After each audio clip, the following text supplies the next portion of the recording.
Hello guys, અમે સવારમાં નીકળી ગયા છીએ પાટણીથી થોડુંક દૂર ધામામાં. ત્યાં શક્તિમાનું મંદિર છે.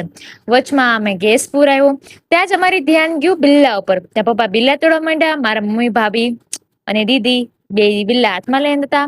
તે કૂતરાને પણ બિલ્લું ખાવું હતું એટલે મમ્મીની પાછળ પાછળ જતા હતા. પછી અમે ગાંઠિયા મંગાવ્યા ગરમા ગરમ. આપણા ગુજરાતીઓની પસંદ જલેબી ગાંઠિયા. એટલે મેં ગાંઠિયા મંગાવ્યા હતા. બધા મેં ખાતા હતા. હું, જીજુ, દીદી, ભાભી, ભાઈ. પછી બાજવા માંડ્યા હતા મારા પપ્પા તેમના ભાણિયા સાથે. કારણ કે પાછલી સીટમાં 4 જણા બેઠા હતા. પપ્પા નડતા હતા એટલે એને ના ભાણિયા મારવા માંડ્યા હતા. ત્યારબાદ અમે મારતા મારતા ધામા પહોંચી ગયા હતા. ત્યાં બહુ જ મસ્તનું મંદિર છે. ત્યાં એક છોકરો ઉલાળકા લેતો લેતો રમકડા લેવા વયો ગયો. ત્યારબાદ અમે પહોંચી ગયા ત્યાં વિહોતમાનું મંદિર હતું. ત્યાં બહુ જ મસ્તનું વ્યૂ હતું.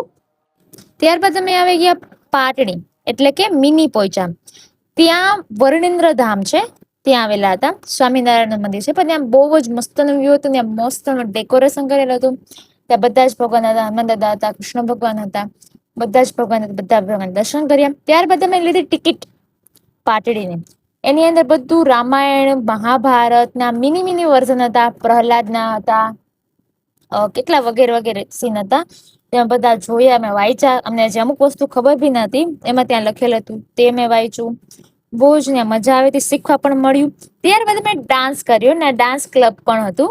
અમે આખી ફેમિલી ડાન્સ કરતા હતા, જોઈ શકો છો. ઢીચક ઢીચક ઢીચક ડાન્સ કરતા હતા અમે, હું, ભાભી, મમ્મી બધા. તે લોકોને મારા ડાન્સ ના ગયો, અમને ધકેલી મૂક્યા બહાર. ત્યારબાદ અમે ગયા એક મસ્તનું માછલી ઘર. અલગ અલગ માછલીઓ હતી, નાની મોટી ઝીણી ગમે તેવી. પણ એમની સાથે અમે રમતા હતા. એ લોકો અમારાથી બીતી નહોતી કારણ કે એને જૂનું થઈ ગયું કે આ તો હેલા આવે અમને જોવા. એક માછલી હતી ઓરેન્જ કલરની, હું સડી કરતી હતી પણ એ સામું જોતી હતી, એને ગમતું હતું એવું. પછી એક માછલી કાળી આવી હતી મારી જેવી, તે બિલકુલ કાળી હતી પણ સારી હતી દિલની. પછી ઝીણી ઝીણી ઝીણી મસ્તની માછલીઓ જોવા મળી અમને.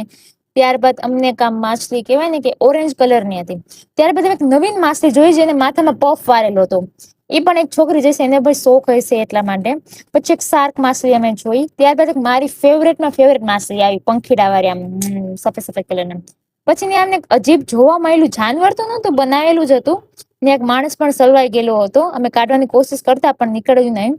ત્યારબાદ અમે ખરી કરતા હતા, પાછા બહાર કાઢી મૂક્યા. ત્યારબાદ અમે આવી ગયા ફોટોગ્રાફીમાં. ત્યાં મસ્ત ડેકોરેશન કરેલું હતું, બધું જૂનવાડી ટાઈપ હતું. ત્યાં મારા પપ્પાએ ટેલિફોન વર્ઝન જોયું તો ત્યાં ગયા.